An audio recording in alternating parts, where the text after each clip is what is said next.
자, 한번 봅시다. 128페이지죠. 시각과 본각과 다르지 않다는 사실을 밝힌다. 또 마음이 일어난다고 표현하여 마음에는 알 수 있는 처음 모습이 없는데도 처음 모습을 안다고 말한 것은 곧 무념을 말한다.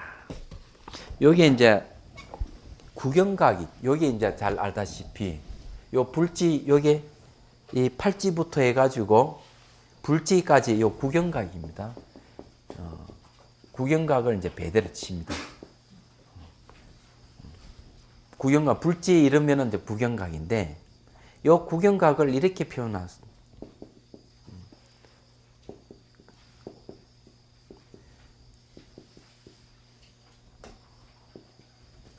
각심초기 신무초상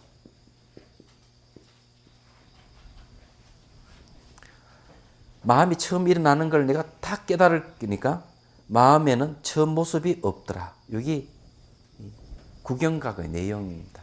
얘기하자면 이걸 다른 말로 하면 무념이라 그래요. 이 원효스님께서 깨달음을 무념이라 표현하고 있습니다.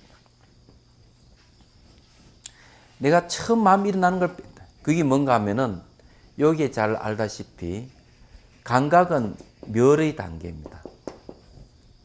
그리고 상사각은 계속 마음이 바뀌어가는 단계, 이의 단계고 수분각은 주의 단계입니다. 어딘가마 이 아리아식의 견분을 보고 자아로 여기면서 머물고 있기 때문에 그리고 이제 구경각은 생의 최초로 한 생각 탁 일어나는 깨친다. 처음에 한 생각 탁 일어나는 깨달아 버리면은 일어나는 게 없죠. 무시무종이. 그럼 이제 완전하게 이제 부처의 지에 오르는 거죠. 이야기하자면. 그래서 여기 이제 각심 쪽이 신무초상인데 처음 일어나는 마음을 깨달았기 때문에 마음에 처음의 모습이 없다 하는 게 여기 이제 무념입니다. 근데 이걸 왜 제가 이 얘기를 하는가 하면은 요건 그냥 내용을 보면은 막 헷갈릴 수 있을 거니까 제가 말씀드리는데 처음 모습을 안다 이렇게 말을 한다. 이게 각심초기 신무초상을 했는데 여기 이제 그 처음 모습을 알 수 없는데도 처음 모습을 안다고 말한 것은 곧 무념을 말한다. 이건 왜 그런가 하면은 애초 처음부터 처음의 모습이 없다 하는 걸 알았다는 얘기입니다. 처음에는 처음 모습이 일어나는 걸 깨닫고 처음 모습이 없는 것을 깨치고 보니까 애초 처음부터 처음 모습이 없었다 하는 걸 깨달았다 이런 얘기예요. 그걸 무념이라는 얘기입니다. 다른 건 아니에요. 그러니까 쉽게 말해가지고 처음 들어갈 때는 뭐가 있었는데 들어가 보니 막상 아무것도 없더라 이거죠. 그러면 알면서 처음부터 원래 없었구나 이렇게 알았다 이런 거죠. 이 알면 그런 얘기입니다. 이 때문에 모든 중생은 깨달음이라고 하지 않는다. 왜냐하면 염이 있기 때문에 무념이기 아니고 유념이기 때문에 그래요. 그까던 중생들은 본디부터 생각마다 이어져 아직 망념을 벗어나지 못했기 때문이다. 이것을 시작이 없는 때부터 시작한 문명이라고 한다. 자, 이게 쭉 생각마다 이어져 아직 망념을 벗어나지 못했다. 이때 이어지는 망념은 유념인데 무념은 마음이 이어지는 게 있을까요? 없을까요? 네? 어떻게 생각해요? 유념이라고 하는 거는 망념은 계속 이거 이어져 왔구나. 이게 된다 이거죠. 그러면 무념은 그러면 계속 이어지는 게 있을까요? 없을까요? 확실히 없어. 뭘 근거로?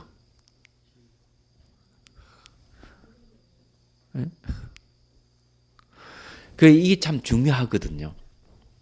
그래 망념은 다 끊어지고 없다면은 그러면 생각 흐름도 그러면 거쳐도 없다 이렇게 생각하는 경우가 있는데 그러면은 이제 선사에게 한 소리 듣습니다. 돌덩이랑 고목과 같다 그럽니다.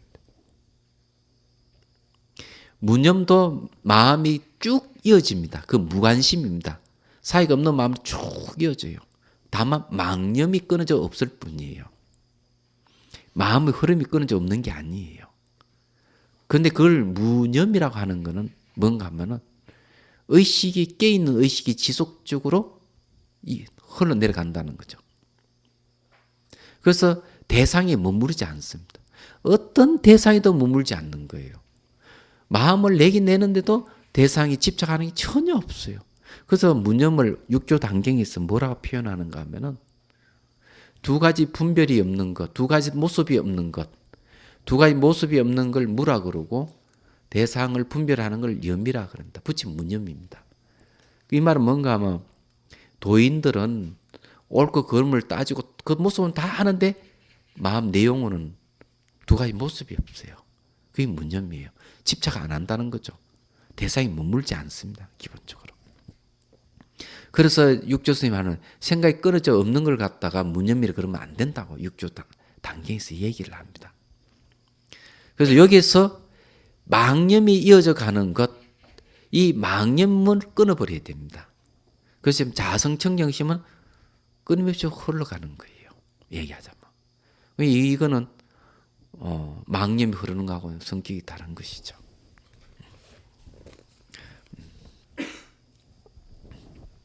그 다음에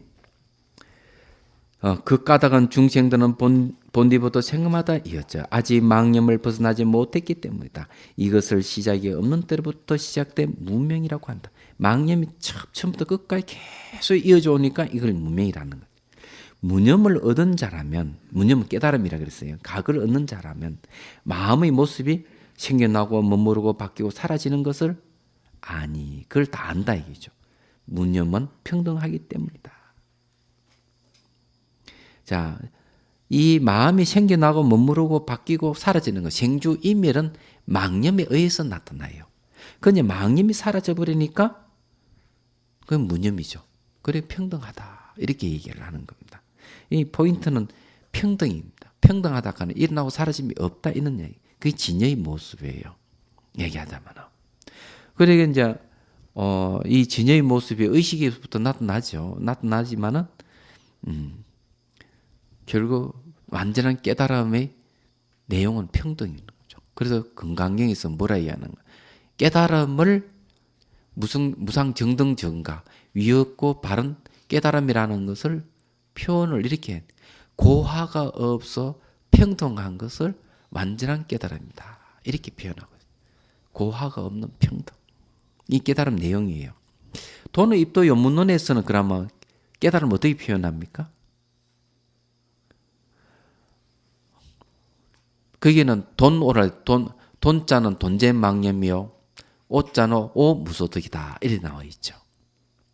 똑같은 얘기예요. 단밖에 망념이 사라지는 걸 돈이라 그러고 얻을 바가 없는 걸 깨달음이다. 얻을 바가 없다. 평등입니다. 똑같습니다. 이게. 그래서 그런 걸 갖다가 허공에 비유해서 설명한다. 지금 이야기는 기억을 해 두셔야 돼요. 왜냐면 언제든지 여러분 뭐 경계가 올지 모르니까 오면 이기구나. 그 놈은 말이죠. 땀도 흘리지 않고 호흡도 하지 않고 왔다 갔다 하지도 않는 놈이요. 죽지 않는 불사입니다. 얘기하자면. 또한 참으로 시각도 없으니 그 까닭은 네 가지 모습이 한꺼번에 같이 있기에 모두 스스로 내세울 것이 없이 본디 평등하여 한결같은 깨달음이기 때문이다. 자, 이제 이걸 정리를 좀 해보죠. 본각에서 불각이 나옵니다. 불각에서 불각을 이제 없애려는 시각이 나옵니다.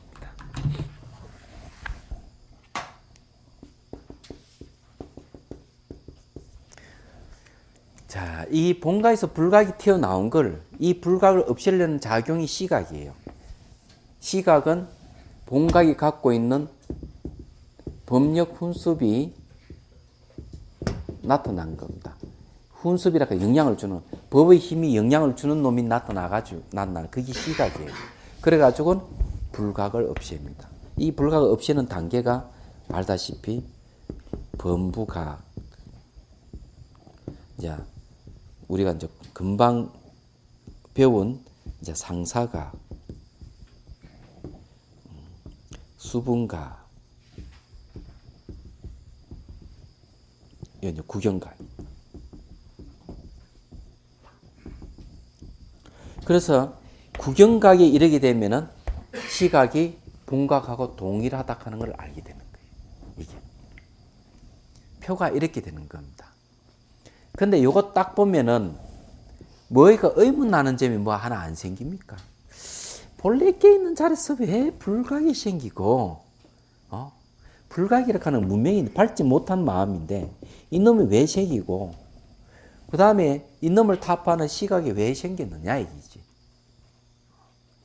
고민스럽지 않아요? 본래 깨 있는 자리에 아무것도 나오지 말아야 될 건데, 생긴 게 없을 건데, 그래 본래 본자인데 어떻게 해서 문명이 튀어나왔을까? 이거는 이제 불가에 우리 이제 공부할 때 이제 얘기해야 될 부분이에요. 그런데 이것을 명쾌하게 푸신 분이 한 분 계십니다. 원효 스님이에요. 이게 의문을 남겨두는 게 좋겠죠. 그래 생각 좀 해볼 거 아닙니까, 그죠? 미리 이야기해버리면은 저 내용이 값이 싸져가지고 안 됩니다. 값을 좀 올려가지고 궁금증을 좀 정복시키고 저게 왜 본각 자리에서 불각이 나왔을까 생각을 좀 해야 돼요.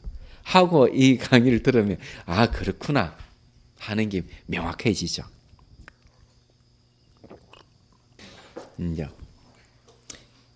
오염된 법을 다루고 있는 본각, 이제 본각 공부를 해야 되겠습니다. 그 깰 각자 있잖아요. 각이라 하는 것이 정확하게 무엇인지 여러분 아십니까? 각이라는 말.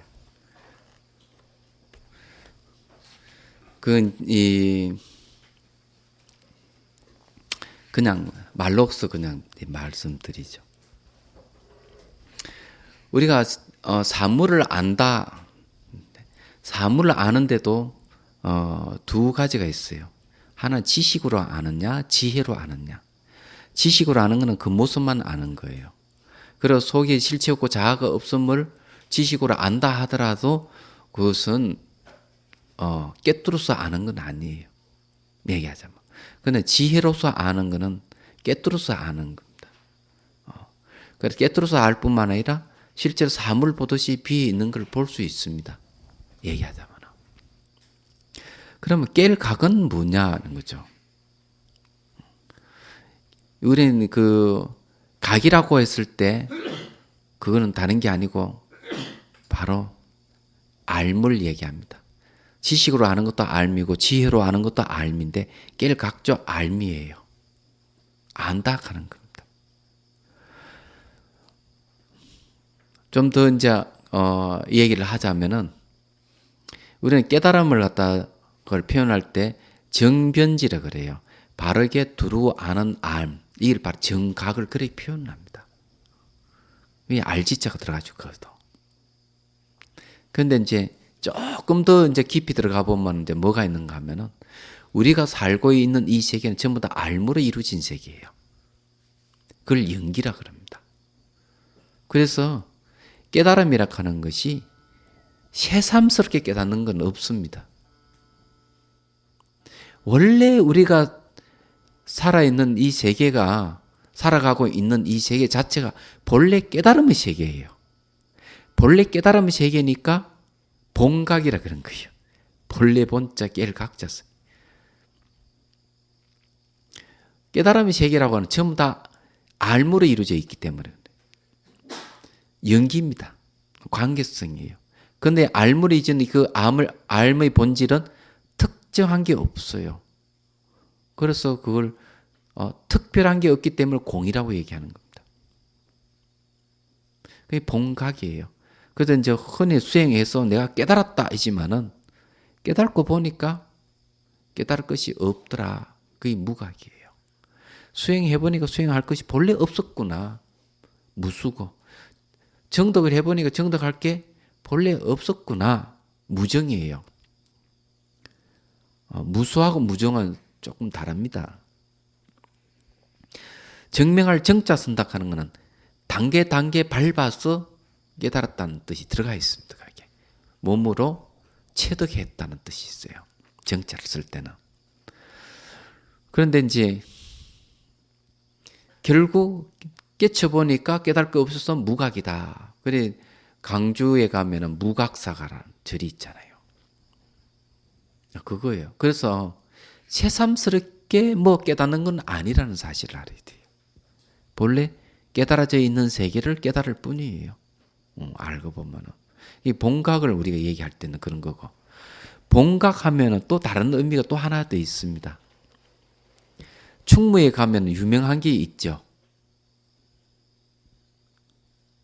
그게 뭔지 아세요? 충무. 예? 아, 이거 잘하네. 충무 김밥이요. 그런데 그거 가보면은 충무 김밥 하도 유명하니까 이 한 집만에는 여러 집이 생겼죠. 그러다 보니 간판을 이래거든. 원조 충무 김밥. 원조가 붙습니다. 원조라는 말을 왜 붙습니까? 다른 비슷한 것이 많이 생겼기 때문에 차별을 두기 위해서 원조라는 말을 썼죠. 그럼 본각이라 하는 말을 왜 씁니까? 그냥 깨달을 각자 쓰면 되는데 불각 때문에 본각이라 시각 때문에 본각이라는 말을 나온 거예요. 상대적으로. 그 원조 충무 김밥도 원조가 붙듯이 그건 마찬가지예요. 얘기하자면. 그 동화사는 유명한 게 뭡니까? 예? 모르시는구나. 충무는 유명한 김밥인 줄 아는데. 자, 그러면 이제 이 본각에 대한 공부를 좀 해보죠. 이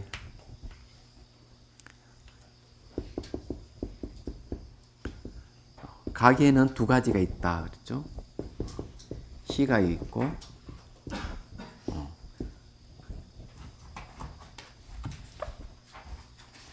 그 다음에 이제 본각이 있습니다.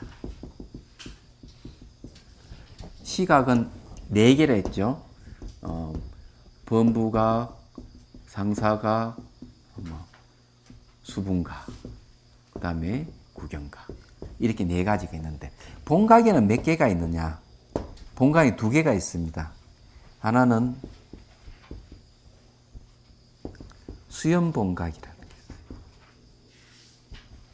하나는 이제 성정본각이에요. 수염이라 하는 거는 더러움을 따르는 거죠. 더러움 속에서 작용하는 본각을 수염본각이래요. 여기가 뭐가 나오는가 하면은 바로 법력 훈습이 나옵니다.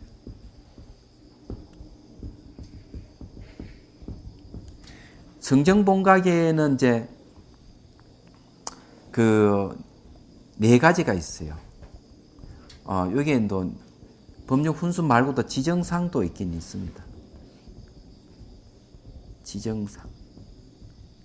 여기 지정상만 있는 게 아니니. 또 하나 더 있네요.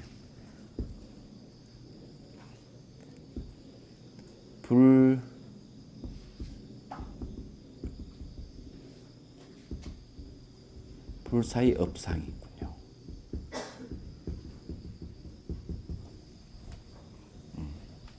보통 이제 불사의 업상하고 지정상을 얘기를 합니다.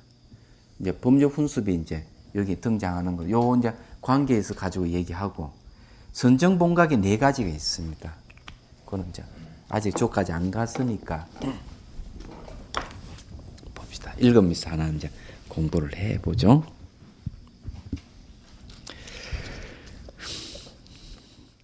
이제 이 번뇌 속에서 작용하는 본각을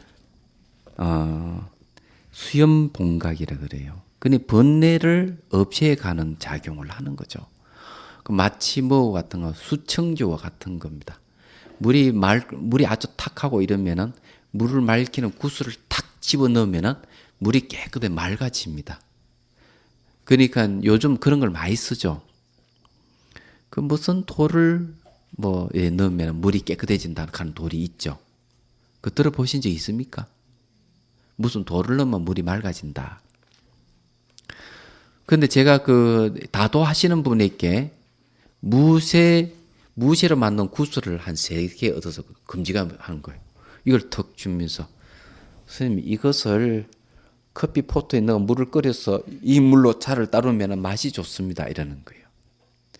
그러니까 무쇠가 들어가면 물 맛이 또 달라져 버리는 거예요. 얘기하자면. 그건 비슷한 거예요. 그러니까 수염 봉각이라 하는 그렇게 생각하면 구슬을 집어넣으면 물이 맑아진다. 탁한 물이. 그와 같은 의미를 가지고 있다. 자, 129페이지 보죠. 다시 봉각으로 오염된 정도에 따라 분별하면 2가지 모습이 생기지만 봉각가스로 떨어지지 않는다. 무엇이 그 둘인가? 하나는 맑은 지혜의 모습, 지정각, 지정상입니다. 지혜의 모습이고 또 하나는 생각할 수 없는 놀라운 진여 활동으로 나타나는 모습이다. 불사의 업상입니다. 맞죠?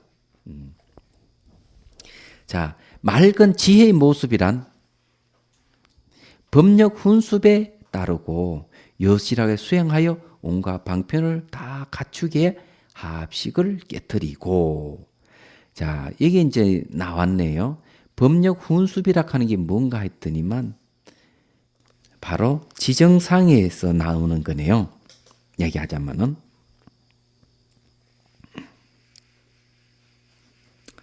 이 지정상의 예시를 수행하는 걸 말한다 했습니다. 그러면 여기 이제 표시를 확실히 해야 되겠네요. 여기 이제 법령 훈습은 바로 이 여기서 나온 게 아니에요. 화살 표시를 잘못한 지정상에서 나온 것이 법령 훈습이다. 지혜의 맑고 깨끗한 모습. 그러면은 지혜의 맑고 깨끗한 모습이라든지 이런 거는 이 2가지는 다 뭡니까? 진여불공을 얘기합니다. 진여에 공하지 않는 모습. 그리고 여기 불공은 뭔가 앞에 우리 공부했듯이 정법이 만족된 상태죠. 꽉 차 있는 거예요. 이게 정법이. 깨끗한 법이. 깨끗한 법은 뭡니까? 물 들어있는 걸 없애는 작용을 하죠. 그런지 봉각 자체가 뭘 없애는가 하면 더러운 걸 없애는 작용을 하는 겁니다. 그래서 더러움을 없애는 작용을 하는 건 지정상의 모습인데 구체적인 모습이 법력 훈습이라는 거죠. 훈습이라는 건 영향을 끼친다는 겁니다. 법의 힘입니다. 법의 힘이 영향을 끼친다. 원각경에는 저걸 뭘로 얘기하는가 하면은 인지법행이라는 말을 씁니다. 인지법행. 이 법력 훈습을 인지법행이다. 이렇게. 여기에 보면은 법행이란 말하고 법력이란 말하고 같은 말입니다. 인지락 하는 것은 이 과지에 반대되는 말이죠. 그래서 이게 인지는 처음 시작하는 땅 하는 건데 이게 이제 바로 원각 그 자체가 인지가 돼서 거기서 번뇌를 없애는 힘이 생기는 걸 인지법행이라고 얘기를 합니다. 자, 이 법력 훈습이 구체적인 뭔가 하면 이거는 발심이에요. 발보리심을 얘기합니다. 내가 그걸 하겠다. 진리를 깨치겠다 하는 마음을 내는 걸 이 법력 훈습의 작용이에요. 구체적으로 얘기하자면은 아무 어려움이 없이 살다가 위기가 닥친 사회의 어떤 문제가 재산 문제라든지 여러 가지 집안의 문제라든지 탁 불거졌다 이게야. 그럼 막 괴로운 거요. 괴로울 때 이 괴로움에서 벗어나고자 하는 마음이 탁 일어나는 이 법력 훈습입니다. 왜 그 법력 훈습의 내용이 뭔가 아마 지혜의 깨끗한 모습이에요. 지혜가 개발되지 않았지만 본래 갖추고 있는 이 지혜의 깨끗한 모습이 작용을 해서 고통에서 벗어나고자 하는 마음을 일으키는 겁니다. 옛날 얘기를 하자면 이런 거예요. 어느 바람문 청년이 집이 굉장히 부유해요. 부유한데 며칠 새에 며칠 안에 몇 년 새에 자기 친구들이 하나 둘 죽기 시작하더니만 거의 다 죽어버린 거라. 그래서 이 청년은 죽음에 대한 공포를 가지고 있어요. 아버지는 또 부자니까 재산을 바람문 성령에게 갖다 바치고 신에게 기도합니다. 오래 살라, 오래 살라. 그러니까 재물을 바치고 오래 살기를 기원하는 이 모습을 청년이 보고 생각을 하는 거죠. 아무리 오래 살기를 기원을 하더라도 죽기는 마찬가지다. 세속의 가치는 너무 험한가다. 결혼해가 애 놓고 살고 재산 모고 해봐도 죽음 앞에는 아무 소용이 없구나. 재산이 많이 가져본들 뭘 하겠느냐. 이런 생각을 탁 일어나면서 이 죽음 문제 해결해야 되겠다 하는 마음을 일으킵니다. 이것이 뭔가 하면 바로 법력 훈습이라고 하는 거죠. 법의 힘이 생겨가 벗어나고자 하는 마음 일어난 거예요. 그러고는 어디 가는가 하면 산속에 들어가 기도를 합니다. 내가 죽음의 신을 만나서 단판을 지어야 되겠다. 근데 죽음의 문제를 해결하지. 기도를 하니까 3일째 되니까 죽음의 신이 탁 나타난 거야. 이야, 니 기특하다. 네? 다른 사람 날 다 피해가 도망가는데 아니 니 날 찾아오다니. 그래 좋다. 니 소원이 뭐고? 말도 말고 내 하나만 들어주겠다. 이랬어요. 그래 이 청년이 뭐라는 거야. 아 저도 다른 소원 다 필요 없고 하나만 들어주십시오. 그래 이 죽음의 신이 자신만만하게 뭐냐 얘기해봐라. 그러니까 딱 하는 얘기가 죽음의 신이요 죽지 않는 거 주시오. 죽지 않는 게 저 소원입니다. 이 요즘 말로 골 때리는 얘기예요. 죽음의 신이 아주 그냥 난감한 표정을 지으면서 야, 그 소원을 좀 바꾸는 게 어떠냐. 그러면 하는 말이 너 장가 안 갔지? 세계 제일 예쁜 처녀를 소개시켜주게 장가 가라. 고개를 싹 흔듭니다. 그래 그거 싫다고? 그러면 세계 제일 큰 부자 되게 주게 해야겠다. 빌 게이츠가 세계 제일 부자인데 그 몇 배 부자 되게 해줄 테니까 어때? 그거 좋지 않느냐? 거기에 싹 그래 그것도 싫어? 그럼 세계를 지배하는 왕이 돼보는 게 어떻겠느냐? 미국의 대통령은 뭐 4년밖에 못하는 네 평생 네가 세계를 지배할 수 있는 걸 주겠다. 이러니까 좋아해야 할 이 청년이 하는 말이 불면소리를 하는 이런 이야기입니다. 어차피 당신이 다 가져갈 건데 다 필요 없습니다. 이 말은 뭔가 하면은 죽음이라 하는 거는 이 여성의 미모로도 못 막는 거야. 아무리 얼굴 잘난 얼굴도 죽으면 막을 수 없어. 재물이 산더미에 쌓여도 역시 죽음을 막을 수가 없어. 권력도 죽음을 못 막는다는 얘기예요, 이게. 그러니까 어차피 당신이 다 가져갈 건데 그거 다 필요 없어. 여자도 죽고 재물도 없어지고 권력도 없어지니까 당신 다 가져간다는 얘기죠. 죽음 신이 난감한 거예요. 안 된대. 죽지 않는 건 달래. 약속은 철저하게 해놔놓고 안 들어줄 수 없잖아. 그런데 죽음 신이 뭐라 그런 줄 아는? 그 소원만은 참 내가 들어주기 힘들다. 죽음의 신 나도 죽는다. 그렇게 얘기하는 거예요. 그렇지만은 해결책이 없으면 안 되겠죠. 가슴속에 짱박아 둔 게 있는 거라. 싹 끄집어 내가 탁 주는데 그걸 주면서 하는 말이 요즘 그 대학에서는 그게 많이 유행한다대. 몇 년 전에 유행했다 그러더구만. 그 여대생들이 교수님의 강의 받기 전에 제일 먼저 끄집내서 보는 게 있대요. 그게 공주거울이래. 그 얼굴 한번 쳐다보고 얼굴 화장 고치고 그래 강의 듣는데.